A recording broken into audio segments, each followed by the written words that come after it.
Hey everyone, how's it going? Bowser the Healer here, and welcome to my last talent page update for the patch. It might even be the season, but this is my competitive talent page, what I've been running, and some of the variations on it. I do plan to throw some meme builds at you guys and some alternative builds, and I'll make videos for those, but I wanted a one-stop place to find my current talents and why I'm running them the way I am. I also just, while I have you all, y'all like that MDI video. I really liked making it, so I'm definitely going to cover more of the MDI from the healer perspective, provide input and whatnot. One of my dreams is to commentate the MDI one day. I think that'd be really, really fun. But, you know, I think in order to get there, I need to have a little more knowledge of the game and some of the other healers, perhaps. But I think it would be really fun to get somewhere like there. So I feel like covering the MDI is a good step in that direction. I've already done esports commentary for a while now, so it's not my first time doing it, but it would be my first time for WoW, so I'll make more videos. It'll be fun. So let's get into it. Oh, before I get into it, first of all, this dragon keeps roaring. I'm going to lose my mind. I don't mind roars. It's just when I'm trying to record. But also, I have started raiding. So you guys will get a raid video update from me every now and again. I don't plan to make raiding my main content, but I am having a lot of fun. The guild that's picked me up has been a pretty wonderful treat to play with. So that being said, let's talk builds. So I do want to note for this week, I'm taking a pressing roar into overall. A pressing roar really depends on the group I'm with. If we want to set up something big, I'll go a pressing roar, but otherwise I'll just ignore it because if I don't have a coordination in a group, I might take it every quarter stars from now on. More on that later. So I'll go back over here in a bit. Let's start on the right side this time and talk talents. Now, let me show you what the typical build looks like. The typical build is this. If I don't know what I'm doing and I want to play with full confidence, I typically go this. What this build allows us to do is it focuses on Grace Period. Due to our 4-piece set bonus, making our Living Flames instant cast and hit 20% harder and heal 20% more, it gives us a really nasty spot heal, which is then increased by 10% because of Grace Period. So if I have the entire party ticking with reversions on them due to the Echo Delivery service through Temporal Anomaly, you just get a lot of bonus healing. This also makes your Life Giver's Flame healing more effective, and everything else you do. If you set up a big life bind and reversions are still on targets, then your Emerald Communion's gonna hit 10% harder. So it just gets better and better. So this is really fun to use. However, it's the first place I draw points from because this does change for dungeons.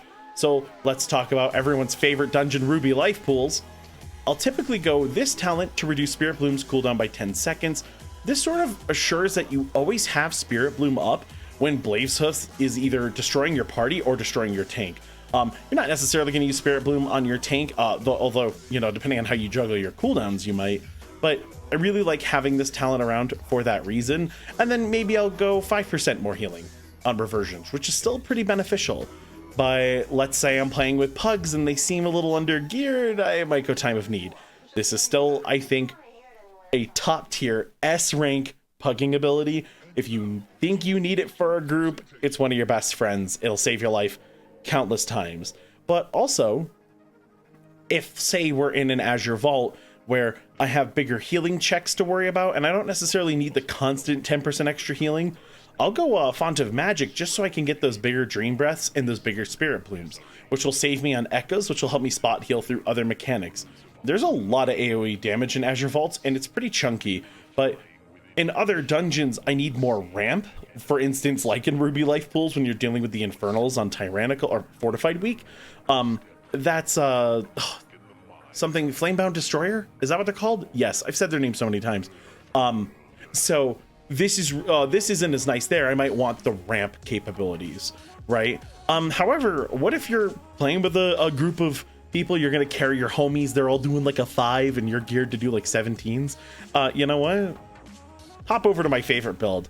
Flow stages makes the game faster, cooldown better. This makes you pump harder and it's real fun to use. I think flow state is an absolute treat. It's not generally worth the talent points and higher key levels, but if you can get away with it, that's fine. And even 1 point in it can be kind of nice, although for me, if I don't get both the points, I don't want it. Now, depending on the dungeon, you might also get rid of Erasure, and then you could be running something like this, which is kind of fun. But these are very side builds to what I normally do. On the left side of the page, there's a lot of points we can play around with here. However, again, this is a raging week, so I am going overawe. But this is what it looks like a lot of the times. I'm just running a little bit more stamina. I'm running cooldown on Fire Within, so Renewing Blaze is a 1 minute instead of a 1.5. Helps with the self-healing, helps with mechanics so that you have to worry a little bit less about yourself and a little more about others. Super strong stuff. Protracted Talents is the only way to get beneficial damage out of Azure Strike. Right, at 2 targets it's less than a Living Flame spam, and at 3 targets it does do more than a Living Flame spam most of the time. That being said, this is a place that I'm willing to take away from because your AoE is pretty good in its own right, just with Flame Breath, Leaping Flames, and Deep Breath, but I really like having this. But if I need to get rid of points for something, like for instance, let's say it's a quarter stars, I might do something a little more like this so that I can get the big overall or the Oppressing Roar combo in with Terror of the Skies, so we can get some pretty beefy stuns on, like, say, the Impacts, or on some of the other, like the Mana Fangs, or Mana whatever they're called, the dogs, that cats things that jump at you. God, they suck on Fortified Week. Anyway, I'm also totally okay with getting rid of Draconic Legacy and putting a point elsewhere. And one of those points you'll see me do in Azure Vaults, where we need a lot of stops, is to get Tail Swipe's cooldown by 45, and on Sanguine Weeps, yeah, I just go for Wing Buffet, because it's nice to have the blowbacks and really help deal with that. Renewing Blaze on 1.5 minute cooldown usually isn't going to ruin your day. It's just nice to have on a 1 minute cooldown, but this is the typical setup. And again, I have no problem moving a few things around depending on the kind of week. I try to typically never take away from Instinctive Arcana. You can take away from here, but again, damage is time save, and time save has saved my dungeon runs. So, and I have a whole video on that, so go watch it, I guess. This is typically what I run. Also, I want to address these talents one more time. For those of you who don't think that it's worth taking, or you hear like people say that these are mandatory, both Life Giver's Flame and Life Force Mender, I do want to note that when we're talking higher level keys, which I consider, you know, the 15, 16 and above category, realistically, damage is helpful. Damage helps reduce the time, and this is a lot of healing and a lot of damage. And remember, this is considering you have 4-piece, which with Creation Catalyst, you probably should at this point if you've been playing since the start of the expansion. If you don't know about the Creation Catalyst, please look that up. Make yourself some tier pieces, that'll make your day. But when you have 20% more damage and healing on a Living Flame, this talent in particular goes into overdrive, and it's just putting out even more damage and healing. And I would argue the worst part about Preservation was that it had good emergency buttons, but not good spot healing. So like you could quickly heal someone up, but it would cost you an emergency heal, or like tip the scales or something. And it was my whole argument for running Ouroboros back when I didn't have tier, because when you don't have access to the instant cast Living Flame, Ouroboros was one of your only quick go-to instant like spot heals. But now you have Living Flame, and with Life Force Mender, you're gonna heal people to full. Like with an Echo, you're gonna Echo Living Flame them, and they're gonna be at full. And if you're running Grace Period, that's gonna be even more. It's worth it. So I would say if you're doing 15, 16s and beyonds, you're gonna want to have these 4 talent points in these 2 categories. However, if you're still learning the class, or you're doing guild runs with the homies or something like that, right, then you don't necessarily need them, and you can get away with other stuff. And if you're learning, you don't have to take them at all if you don't want to. You can focus on having more healing buttons and things to keep your party alive. I totally respect that. But I figured I would just clarify why that's so important, because it does cover our biggest weakness, which is fantastic.